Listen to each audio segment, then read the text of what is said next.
ಅನಿಕೇತ್ ಗೌರಿ ವಿರುದ್ಧ ಮಾಡ್ತಿರೋ ಕುತಂತ್ರ ಗೊತ್ತಾಗಿ ಅನಿಕೇತ್ ಕಪಾಳಕ್ಕೆ ಬಾರಿಸಿದ ವಿವೇಕ್.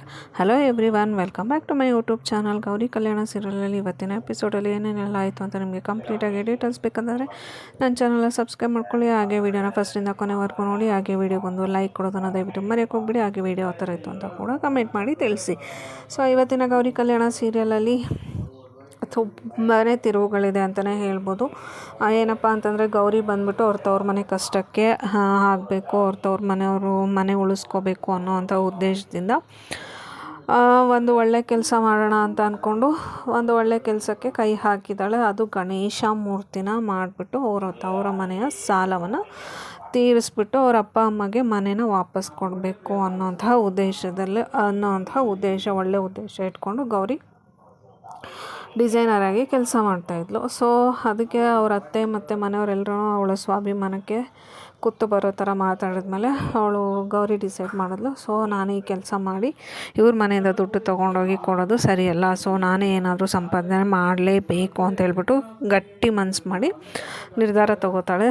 ಅದಾದಮೇಲೆ ಅವಳಿಗೆ ಹೊಲ್ದಿರೋಂತಹ ಗಣೇಶ ಮಾಡುವಂತಹ ವಿಗ್ರಹನೇ ಮಾಡಿಬಿಟ್ಟು ಗಣೇಶನ ಮೂರ್ತಿನ ಮಾಡಿಬಿಟ್ಟು ತವ್ರ ಮನೆ ಸಾಲ ತೀರ್ಸೋಣ, ಅವರಿಗೆ ಹೆಲ್ಪ್ ಮಾಡೋಣ ಅಂತ ಹೇಳ್ಬಿಟ್ಟು ಗಣೇಶನ ಹತ್ರ ಬೇಡ್ಕೊಂಡು ಹೋಗ್ತಾಳೆ. ಹೋಗ್ಬಿಟ್ಟು ಅವರಪ್ಪಗೆಲ್ಲನೂ ಹೇಳ್ತಾಳೆ. ಅವರಪ್ಪ ಒಪ್ಕೊಳ್ಳೋದಿಲ್ಲ. ಫಸ್ಟಿಗೆ ನೀನು ಅಲ್ಲಿಂದ ಇಲ್ಲಿ ಬಂದು ಅಷ್ಟು ದೊಡ್ಡ ಮನೆ ಸೊಸೆ, ನೀನು ಅಲ್ಲಿಂದ ಈ ಮನೆಗೆ ಬಂದು ಕೆಲಸ ಮಾಡೋದು ನಂಗೆ ಇಷ್ಟ ಇಲ್ಲಮ್ಮ, ನಮ್ಮ ಕಷ್ಟ ಏನೋ ಒಂದಿದೆ, ಮನೆ ಹೋದ್ರೆ ಹೋಯ್ತು ಬಿಡು, ನೀನು ಇದ್ರ ಬಗ್ಗೆ ತಲೆ ಕೆಡಿಸ್ಕೊಬೇಡ ಅಂತ ಹೇಳ್ಬಿಟ್ಟು ಅವರಪ್ಪ ಹೇಳ್ತಾರೆ. ಬಟ್ ಆಗ ಗೌರಿ ಇದ್ಬಿಟ್ಟು ತುಂಬ ಹಠ ಮಾಡಿ, ನೀವು ಇದಕ್ಕೆ ನನ್ನನ್ನು ಈ ಕಷ್ಟದಲ್ಲಿ ನೀವು ನನ್ನನ್ನು ಭಾಗಿಯಾಗೋದಕ್ಕೆ ಬಿಟ್ಟಿಲ್ಲ ಅಂತಂದರೆ ನಾನು ಯಾವತ್ತೂ ಯಾವುದೇ ಕಾರಣಕ್ಕೂ ಈ ಮನೆಗೆ ಬರೋದಿಲ್ಲ, ನನಗೂ ನಿಮಗೂ ಯಾವುದೇ ಸಂಬಂಧ ಇರೋದಿಲ್ಲ. ಸೊ ಸುಖದಲ್ಲಿ ಮಾತ್ರ ಮಕ್ಕಳು ಭಾಗಿಯಾಗಬೇಕು ಅಂತೇನಿಲ್ಲ, ಕಷ್ಟದಲ್ಲೂ ಕೂಡ ಆಗಲೇಬೇಕು. ಸೊ ನೀವು ಇದಕ್ಕೆ ಕಷ್ಟದಲ್ಲಿ ನಾನು ನಿಮಗೆ ಹಾಕ್ತೀನಿ ಅಂದರೆ ನೀವು ನನಗೆ ಅವಕಾಶ ಮಾಡಿ ಕೊಟ್ಟಿಲ್ಲ ಅಂತಂದರೆ ನಾನು ಯಾವತ್ತೂ ಈ ಮನೆಗೆ ಬರಲ್ಲ, ನಿಮ್ಮ ಋಣ ಸಂಬಂಧ ಎಲ್ಲ ಮುಗ್ದೋಯ್ತು ಅಂತ ಹೇಳ್ಬಿಟ್ಟು ಹೇಳ್ತಾಳೆ. ಸೊ ಅದನ್ನು ಕೇಳಿಸ್ಕೊಂಡಂತ ಅವರಪ್ಪ ಒಪ್ಕೋತಾರೆ. ಸರಿ ಆಯಿತು ಬಾ ಮಾಡೋಣ, ಸರಿ ಆಯಿತು, ನಾವು ನಿಮ್ಮ ಜೊತೆ ಕೈ ಜೋಡಿಸ್ತೀವಿ, ನಮ್ಮ ಕಷ್ಟಕ್ಕೆ ನೀನು ಬಂದಿದ್ದೀಯ ಅಂದರೆ ನಿನ್ನ ಜೊತೆ ನಾವು ಇರ್ತೀವಿ ಅಂತ ಹೇಳ್ಬಿಟ್ಟು ಎಲ್ಲ ಒಪ್ಕೋತಾರೆ.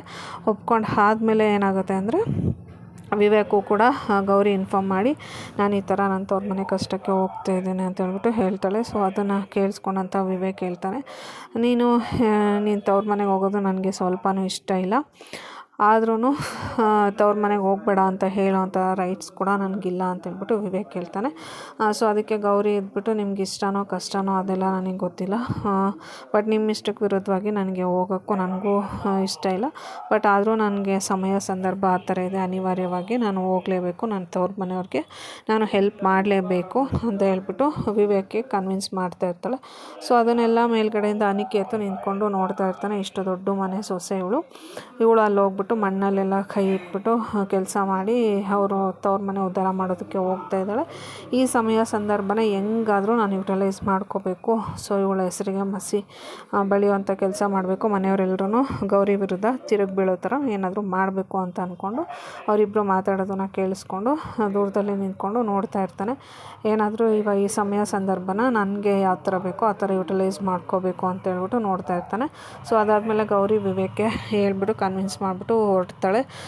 ಸೊ ನಾನು ಈ ಕೆಲಸ ಮಾಡಲೇಬೇಕಾಗಿದೆ, ನನ್ನಿಂದ ಈ ಕೆಲಸ ಆಗಲೇಬೇಕು ಅಂತ ಹೇಳಿಬಿಟ್ಟು ಗೌರಿ ಅಲ್ಲಿಂದ ಹೊರಡ್ತಾಳೆ. ಸೊ ಗೌರಿ ಹೊರಟ ಮೇಲೆ ವಿವೇಕು ತುಂಬಾ ಬೇಜಾರಾಗುತ್ತೆ. ಸೊ ಇವಳಿಗೇನು ಹೆಲ್ಪ್ ಮಾಡೋಕ್ಕಾಗ್ತಿಲ್ವಲ್ಲಪ್ಪ ನಾನು ಅಂತ ಹೇಳ್ಬಿಟ್ಟು ವಿವೇಕ್ ಕೂಡ ಸ್ವಲ್ಪ ಬೇಜಾರು ಮಾಡಿಕೊಂಡು ನೋಡ್ಕೊಂಡು ನಿಂತಿರ್ತಾನೆ. ಸೊ ಅದಾದಮೇಲೆ ಅನಿಕೇತು ಹೊರಟೇ ಬಿಟ್ಲು. ವಿವೇಕ್ ಮಾತು ಕೇಳಿಬಿಟ್ಟು ನಿಲ್ಲಿಸ್ತಾಳೆ ಅಂತ ಅಂದ್ಕೊಂಡಿದ್ದೆ, ಹೋಗ್ತಾ ಇದ್ದಾಳೆ. ಈ ಸಮಯ ಸಂದರ್ಭನ ಹೆಂಗಾದರೂ ನಾನು ಯುಟಿಲೈಸ್ ಮಾಡ್ಕೋಬೇಕು, ಸೊ ಇಷ್ಟು ದೊಡ್ಡ ಮನೆ ಸೊಸೆ ಈ ಥರ ಕೆಲಸ ಮಾಡ್ತಾ ಇದ್ದಾಳೆ ಅಂತ ಹೇಳ್ಬಿಟ್ಟು ಎಲ್ಲರೂ ಮನೆಯವರೆಲ್ಲರೂ ಅವಳೊಂದು ದ್ವೇಷ ಮಾಡೋ ಥರ ಏನಾದರೂ ಒಂದು ಸಿಚುವೇಶನ್ ಕ್ರಿಯೇಟ್ ಮಾಡಬೇಕು ಅಂತ ಅಂದ್ಕೊಂಡು ಯೋಚನೆ ಮಾಡ್ತಾ ಇರ್ತಾನೆ.